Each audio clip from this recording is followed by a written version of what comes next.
Welcome, everyone. Let's jump right into this explainer. Today, we're exploring one of the absolute most fascinating stories on our planet. We're talking about the epic journey of the Ganga.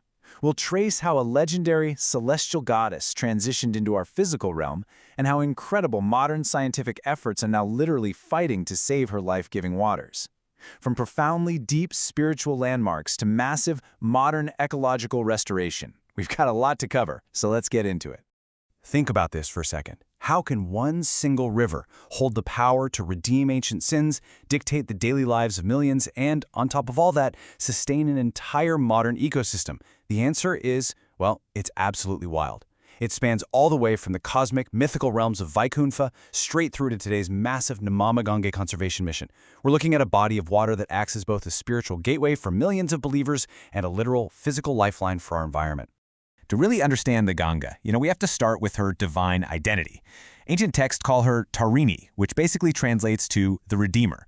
As a goddess, the legend goes that even a single tiny drop of her water holds the mystic power to transport a soul straight to heaven. Believers hold that immersing the physical remains of the dead into her waters wipes the slate completely clean. It absolves all sins and breaks that endless cycle of birth and death. But how exactly did a celestial Redeemer end up flowing down here on Earth? Well, her descent to Earth was actually sparked by Prince Bhagiratha. He performed these incredibly rigorous penances, completely desperate to absolve his 60,000 ancestors who had been burnt to ashes. As the epic story goes, the Ganga emerged from Brahma's water pot, touched Lord Vishnu's feet, and then just plummeted toward Earth. But her cosmic force was so intense, so violent, it literally threatened to shatter the world. So, to save the planet, Lord Shiva stepped in. He caught her crushing waters right in his hair, his coiffure, to gently break her fall. From there, she was even swallowed by an angry sage and released through his ear, before finally reaching the netherworld to wash over the ashes of Bhagiratha's ancestors. Talk about an epic journey, right? And because of that incredible journey, she earned the title of the tripartite goddess. See, she isn't just a river you can point out on a map. She's viewed as a cosmic highway spanning all known realms of existence. She's Tripathaga, moving seamlessly through heaven, earth, and the netherworld. And she's also Trisrota, emerging from three divine sources. So we're talking about a multi-dimensional force, carefully guided down to our physical world specifically to deliver salvation. Now, as she flows into our earthly realm, she graces one of the oldest continuously inhabited cities in the entire world, wedged right between the Varuna and Asi rivers, which is actually where the city gets its name, Varanasi. This place holds an unbelievable amount of spiritual weight. It's known as Kashi, or the City of Light. They say when the sun rises from the east, its rays strike the riverbank and illuminate the entire city in this beautiful golden glow.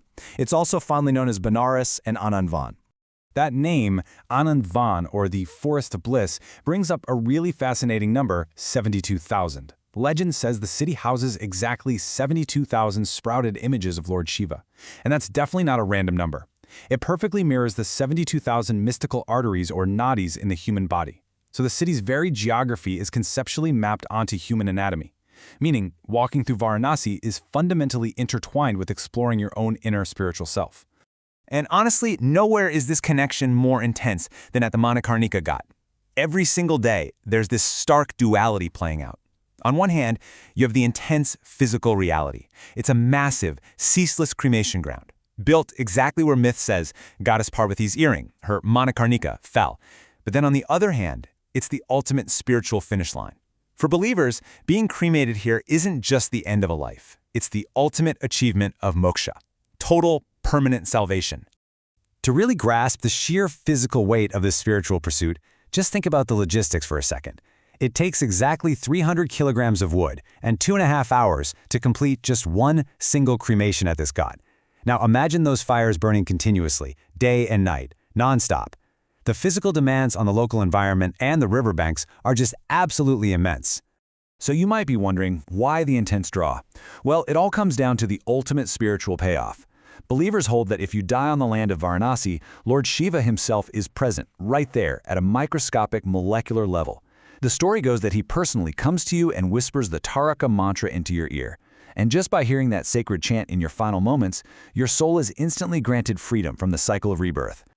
Okay, moving from the somber reality of the cremations, the riverbank also hosts this incredibly vibrant, breathtaking celebration of life.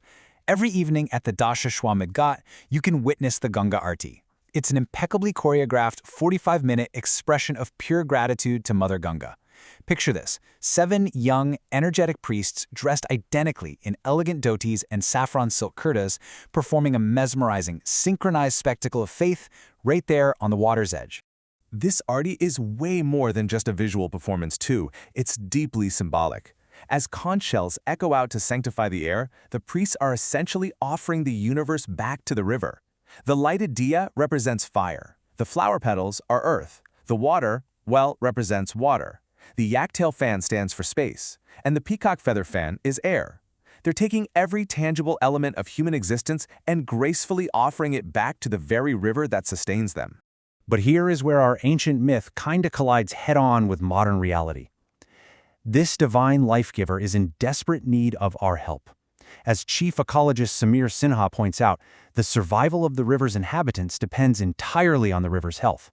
Today, the Ganga is battling some massive threats. We're talking toxic agricultural runoffs, dams that choke her natural flow, and severe overfishing that disrupts an incredibly ancient ecosystem. To put that into perspective, consider the number 6,324. That is the extremely fragile estimated population of the naturally blind Gangetic dolphin across Indian rivers. As India's national aquatic animal, this incredible creature acts as the ultimate indicator species. Why? Because it can literally only survive in completely pure, unpolluted fresh water. So if you spot one of these dolphins, it's a biological guarantee that the water there is clean. But their dwindling numbers are sounding a massive ecological alarm for us. Now, to protect the river and rescue species like the dolphin and the hilsafish, scientists have launched a huge initiative under the Namami Gange program called river ranching. Instead of just dumping weak, tiny baby fish out into the wild river where they probably won't survive, scientists are safely breeding native fish in pristine tanks. They basically act as an incubator, and they only release the fish when they're 10 to 15 centimeters long. At that size, they're strong enough to evade predators, multiply, and actively start cleaning up the river's ecosystem. It's a really smart approach. And the results are actually tangible. Thanks to river ranching and strict conservation efforts, places like Varanasi have seen a massive 40% jump in their daily fish catch. This isn't just a win for nature. It directly boosts the local economy and the livelihoods of fishermen. In fact, largely due to successful efforts exactly like this, India has remarkably become the world's #1 country in inland fisheries, surpassing even China. The hard data from the Central Pollution Control Board shows an incredible turnaround, too. By the end of 2025, they'll have built the capacity to treat nearly 4,000 million liters of sewage per day. Stretches of the river in Uttarakhand that were severely polluted back in 2018 are completely clear of pollution today. West Bengal has seen major improvements as well, and across almost all locations, the water's oxygen levels are finally healthy enough to meet safe bathing criteria. That's a huge milestone. We're actively partnering with the river to restore her ancient vitality, and we're using every single tool we have. It's really an all-hands-on-deck approach. We're talking 33,000 hectares of newly forested riverbanks to help stabilize the soil, over 16 million native fish released back into the wild, and 7 brand new biodiversity parks. They're even flying modern drones to track water quality and fish health from the sky. It's this amazing blend of cutting-edge tech with ancient reverence. I want to leave you with a thought to ponder. For millennia, the Ganga has been Tarini, the Redeemer, washing away the sins of humanity and offering ultimate spiritual salvation. But as she faces the crushing pressures of the modern world, the roles are kind of shifting. The story of the Ganga shows us that true salvation is actually a two-way street between humanity and nature. As she has saved us for eons, it's now our undeniable responsibility to step up and save her. Thanks so much for joining me on this explainer. Keep questioning and keep learning.